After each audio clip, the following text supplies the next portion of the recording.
통장에 찍힌 경로당 운영비 지원이라는 항목을 보신 적 있으신가요? 여러분이 낸 세금 중 일부가 매달 전국 수만 곳의 경로당으로 흘러들어갑니다. 난방비, 식비, 운영비 합치면 연간 수조 원에 달하는 공적 자금이 노인 복지라는 이름으로 투입되고 있죠. 그런데 정작 그 돈으로 지어진 공간의 문은 누구에게나 열려 있지 않습니다. 어떤 이에게는 따뜻한 국 한 그릇과 담소를 나눌 수 있는 안식처지만 또 다른 누군가에게는 현금을 내밀지 않으면 발도 들여놓을 수 없는 금단의 구역이 되어버렸습니다. 이곳은 법적으로 명백한 공공노인여가 복지시설입니다. 하지만 실제로는 특정 인물의 입맛대로 운영되는 사유화된 공간으로 변질된 지 오래입니다. 내 세금으로 난방을 하고 내 세금으로 밥을 짓는 곳인데 정작 들어가려면 누군가의 허락을 받아야 하는 이 기막힌 현실. 이건 단순히 노인들 사이의 다툼이 아닙니다. 공공재산이 몇몇 사람의 주머니로 빨려 들어가는 구조적 문제입니다. 오늘은 닫힌 문 뒤에서 벌어지는 아무도 말하지 않았던 경로당의 민낯을 낱낱이 들여다보겠습니다. 그리고 우리가 왜 이 문제에 주목해야 하는지 함께 생각해 보려 합니다. 작년 가을 68세의 이정길 씨는 오랜 직장 생활을 마무리하고 집 근처 경로당을 찾았습니다. 30년 넘게 이 동네에서 살았으니 당연히 동네 어르신들과 친하게 지낼 수 있을 거라 생각했죠. 손에는 예의상 준비한 과자 한 봉지를 들고 있었습니다. 문을 열고 들어서자 한쪽에 모여 앉아 화투를 치던 분들의 시선이 일제히 그에게로 향했습니다. 처음 오셨네요? 회장이라고 소개된 80대 중반 어르신의 목소리에는 환대보다는 경계심이 묻어 있었습니다. 이정길 씨는 정중하게 인사하며 이곳에 가입하고 싶다는 뜻을 전했습니다.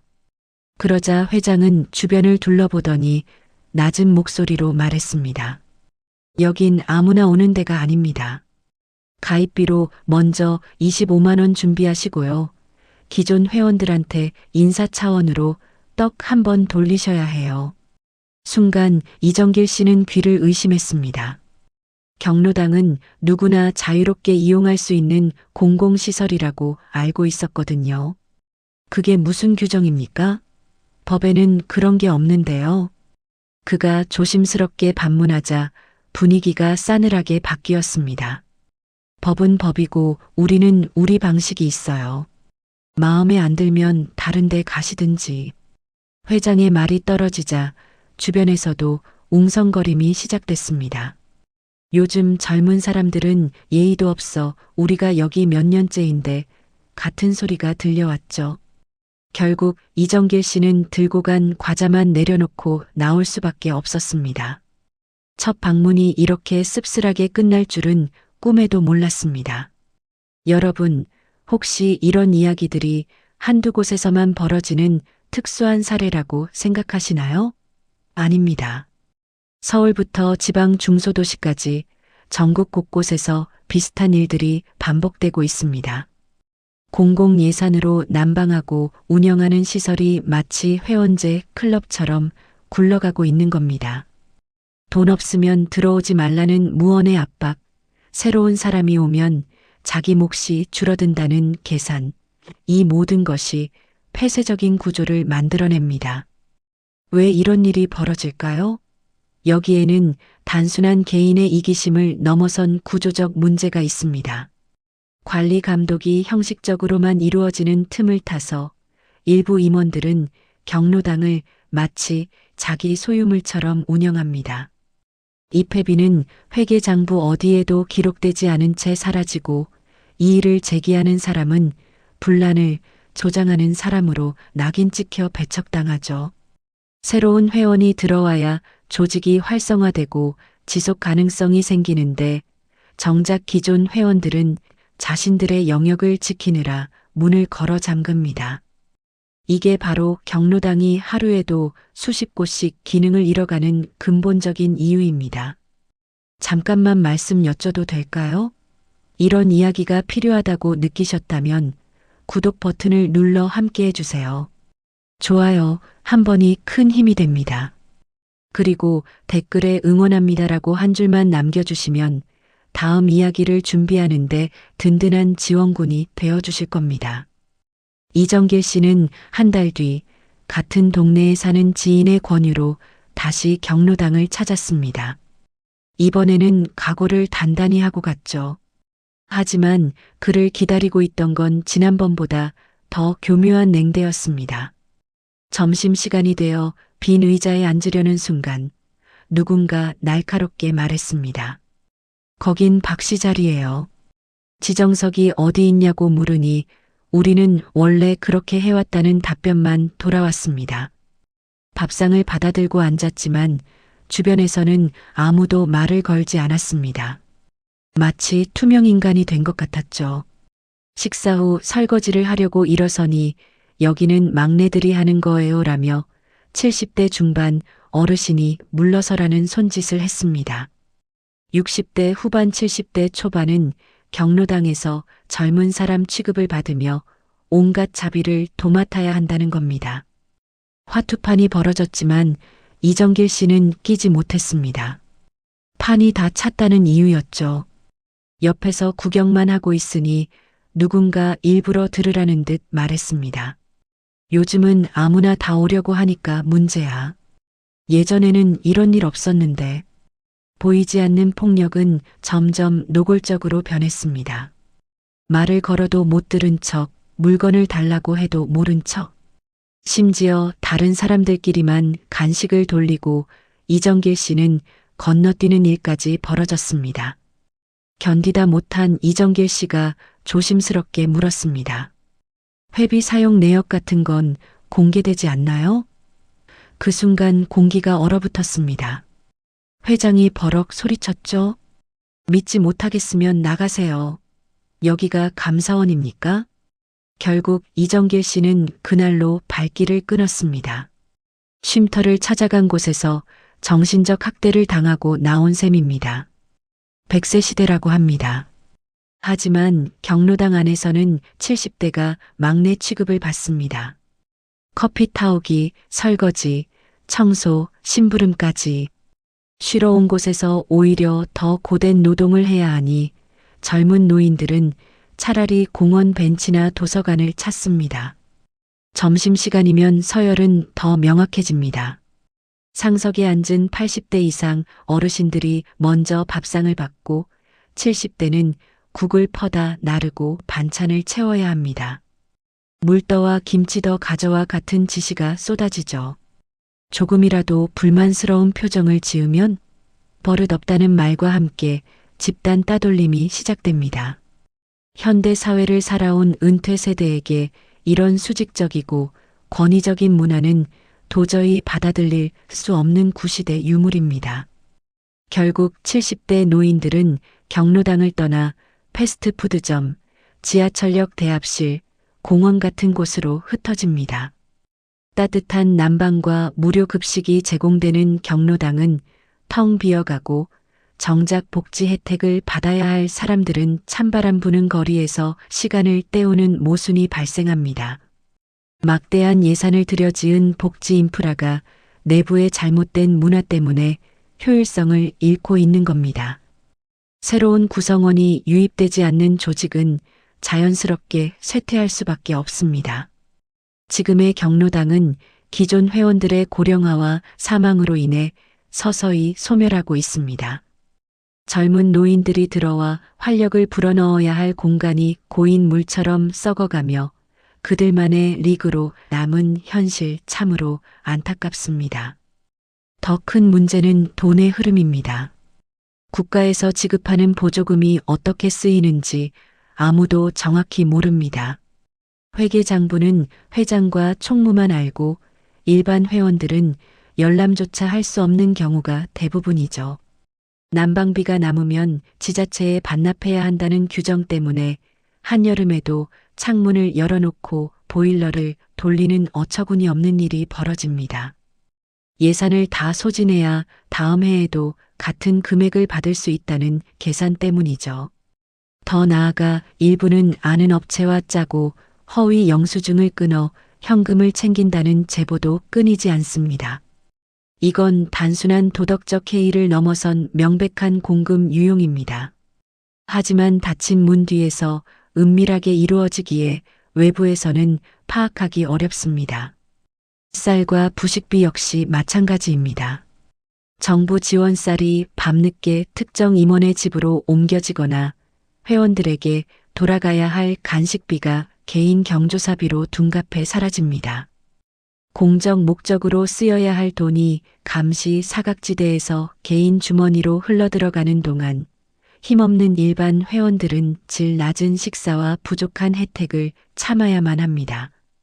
투명해야 할 회계장부는 복잡하게 조작되어 있거나 아예 존재하지 않는 경우도 많습니다.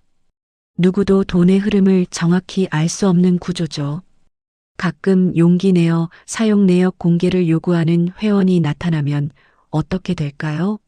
운영진은 이를 자신들의 권위에 대한 도전으로 받아들입니다.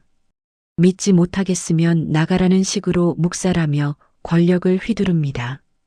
지자체 공무원들이 점검을 나오기도 하지만 인력 부족을 핑계로 형식적인 서류 확인에 그치는 경우가 대부분입니다. 이러한 비리는 뿌리 뽑히지 않고 계속 자라나고 있습니다. 왜 기존 회원들은 그토록 필사적으로 신규 가입을 막을까요? 표면적으로는 자리가 없다, 시끄러워진다 같은 이유를 대지만 실제로는 철저히 계산적인 이기심이 깔려 있습니다. 정부 지원 예산과 물품은 한정되어 있습니다. 사람이 늘어나면 1인당 배불량이 줄어들죠. 내 밥 한 끼, 쌀 한 줌을 지키기 위해 문을 걸어 잠그는 겁니다. 공동체의 화합보다 당장의 물질적 이득을 우선시하는 서글픈 생존 본능입니다. 공간에 대한 독점 욕구도 큽니다. 고가의 안마의자, 편안한 소파, 좋은 위치의 자리는 이미 특정 사람들의 전유물이 된 지 오래입니다. 새로운 회원이 들어와 자기가 누리던 편안함을 나눠야 한다는 생각 자체를 용납할 수 없는 거죠. TV 채널 선택권, 화투판의 자리 배치, 이런 사소한 것까지도 기존 권력 구조에 의해 정해져 있습니다. 자리가 꽉 찼다는 뻔한 거짓말로 외부인의 진입을 사전에 차단합니다. 모두가 공평하게 이용해야 할 공공시설이 몇몇 터주대감들의 안방처럼 변질되면서 경로당은 더 이상 누구나 쉴 수 있는 쉼터가 아닌 폐쇄적인 성이 되어버렸습니다. 이러한 배타적 태도는 결국 경로당을 지역사회로부터 고립시킵니다. 저기는 터주가 심해서 갈 곳이 못 된다는 소문이 동네에 퍼지면 아무도 찾지 않게 되죠.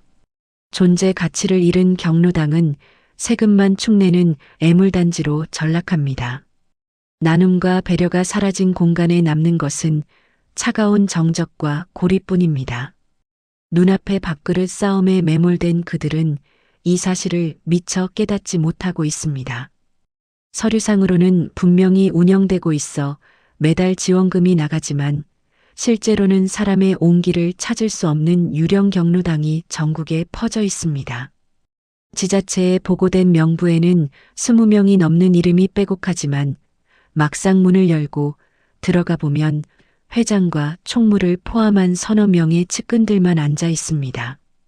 실제로 나오지도 않는 사람들의 도장을 빌려 허위로 명부를 작성해 놓고 회원수에 비례해서 나오는 보조금을 꼬박꼬박 타내는 겁니다. 이런 유령 경로당은 복지시설이라기보다는 소수가 공금으로 자기들끼리 모임을 즐기는 사적 공간에 가깝습니다. 지원받은 쌀과 부식은 그들만의 잔치에 쓰이거나 각자 집으로 빼돌려지고 난방비와 운영비도 개인 용도로 증발합니다. 문은 열려 있지만 기능은 정지된 채 세금만 빨아들이는 기생구조가 고착화되었지만 이를 단속해야 할 행정력은 턱없이 부족합니다. 가끔 지자체에서 현장 점검 소식이 들리면 어떻게 될까요? 급하게 전화를 돌려 자리를 채워줄 사람들을 동원하는 총극이 벌어집니다. 바둑 두는 척, TV 보는 척 북적이는 모습을 연출하고 점검이 끝나면 썰물처럼 빠져나가죠. 이런 눈 가리고 아웅식 순환극은 우리 사회의 도덕적 해이가 얼마나 심각한 수준인지를 적나라하게 보여줍니다. 통계상으로는 수만 개의 경로당이 정상 운영되는 것처럼 보이지만 그 숫자 뒤에는 막대한 예산 낭비와 시스템 붕괴라는 현실이 숨어 있습니다. 아파트 단지 내 경로당은 또 다른 문제를 안고 있습니다. 일반 주택가와 달리 입주민들의 관리비 지원을 받는 경우가 많아 입주자 대표회의와의 갈등이 끊이지 않습니다. 일부 경로당 회원들이 단지 내 공용 공간인 정자나 벤치를 점거하고 술을 마시거나 담배를 피우는 등 눈살 찌푸리게 하는 행동을 일삼습니다. 아이들이 뛰어놀아야 할 놀이터 주변이 노인들의 전유물이 되어버린 상황에서 젊은 입주민들의 불만은 커져갑니다. 내 돈 내고 왜 이런 불편을 겪어야 하냐는 항의가 빗발치고 결국 입주자 대표회의에서는 경로당 지원금 삭감이나 폐쇄를 요구하는 극단적인 조치로 이어집니다. 젊은 층은 노인 공경보다는 합리적인 규칙 준수를 요구하지만 경로당 측은 어른을 어른 대접도 안 한다며 감정적으로 대응해 사태를 악화시킵니다. 관리비 지원이 끊기면 냉난방조차 할 수 없는 현실임에도 변화를 거부하는 일부의 고집이 입주민 전체를 등지게 만듭니다. 공동주택의 특성을 무시한 채 자신들의 권리만 주장하는 경로당은 단지 내에서 골칫거리로 전락하고 맙니다. 서로 배려하고 화합해야 할 이웃관계가 돈을 주는 자와 쓰는 자의 대립구도로 변질되면서 경로당은 스스로 고립을 자초하고 있습니다. 새로운 회원을 받아들이지 않고 문을 걸어 잠근 경로당의 끝은 자연 소멸입니다. 신입 유입이 끊긴 상태에서 기존 회원들이 하나둘 세상을 떠나거나 요양병원으로 가게 되면 그 공간을 채울 사람은 아무도 남지 않습니다. 하루에도 수십 수백 곳의 경로당이 문은 열려 있지만 이용자가 없는 식물 경로당으로 변해가고 있습니다. 이는 폐쇄적인 문화가 불러온 예견된 참사입니다. 활력을 잃은 경로당은 더 이상 노인들의 사회적 안전망 기능을 수행하지 못합니다. 고독사를 예방하고 서로의 안부를 챙겨주던 공동체의 따뜻한 기능은 사라지고 오로지 이권 다툼만 남은 곳에 누가 제발로 찾아오겠습니까? 지금 이 순간에도 전국의 수많은 경로당이 간판만 내건 채 기능을 상실해가고 있습니다. 이는 고령화 사회를 지탱하던 가장 기초적인 뿌리가 썩어 들어가고 있음을 의미합니다. 결국 그들이 지키려고 했던 기득권과 밥그릇은 경로당의 몰락과 함께 허무하게 사라질 신기루에 불과했습니다. 갈 곳 없는 노인들이 거리로 내몰리고 사회적 고립이 심화되는 현실은 변화를 거부한 대가가 얼마나 혹독한지를 보여줍니다. 스스로 쌓아 올린 높은 벽 안에 갇혀 자멸해가는 경로당의 모습은 우리 사회가 직면한 초고령화 시대의 어두운 단면입니다. 하지만 아직 늦지 않았습니다. 지금이라도 무너진 신뢰를 회복하고 경로당을 본래에 열린 쉼터로 되돌릴 수 있습니다. 무엇보다 지자체의 철저한 관리 감독이 필요합니다. 형식적인 서류 점검이 아닌 실질적인 현장 확인과 회계 투명성 확보가 이루어져야 합니다. 회장 한 사람에게 권력이 집중되는 제왕적 구조를 타파하고 보조금 사용 내역을 투명하게 공개해야 합니다. 누구나 믿고 찾을 수 있는 공공의 장소로 거듭나려면 운영 방식의 근본적인 개선이 필요합니다. 민주적인 의사결정 구조를 만들고 정기적인 총회를 통해 회원들이 함께 방향을 결정하는 시스템이 자리 잡아야 합니다. 또한 경로당은 단순히 모여서 화투치고 밥 먹는 소극적인 공간을 넘어서야 합니다. 건강관리 프로그램, 평생교육, 문화활동 등 다양한 콘텐츠가 운영되는 생산적인 커뮤니티로 탈바꿈해야 합니다. 닫힌 문을 활짝 열어 신규 회원과 젊은 노인들을 적극적으로 받아들이고 세대 간 소통이 이루어지는 열린 공간이 될 때 비로소 경로당은 생명력을 얻을 수 있습니다. 변화를 두려워하지 않고 기득권을 내려놓는 용기만이 소멸 위기에 처한 경로당을 구할 수 있는 유일한 열쇠입니다. 지금 당장 문을 걸어 잠그고 성벽을 쌓는다면 머지않아 그 안에서 고립되어 외로움과 싸워야 할 사람은 바로 어르신들 자신입니다. 경로당이 세상과 단절된 섬이 아니라 이웃과 함께 호흡하는 따뜻한 공간으로 돌아갈 때 비로소 우리의 노후도 존엄하고 행복할 수 있을 것입니다. 이것은 국가의 과제이기에 앞서 우리 모두가 관심을 가지고 지켜봐야 할 이야기입니다. 우리 부모님의 이야기이고 미래의 우리 자신의 이야기입니다. 경로당에서 새어나가는 돈도 적지 않지만 다음 이야기에서 다룰 곳은 그야말로 밑빠진 독입니다. 여러분 월급에서 빠져나간 세금이 누군가의 호주머니로 들어간다면 어떻게 하시겠습니까? 복지 예산의 충격적인 흐름, 다음 이야기에서 만나겠습니다.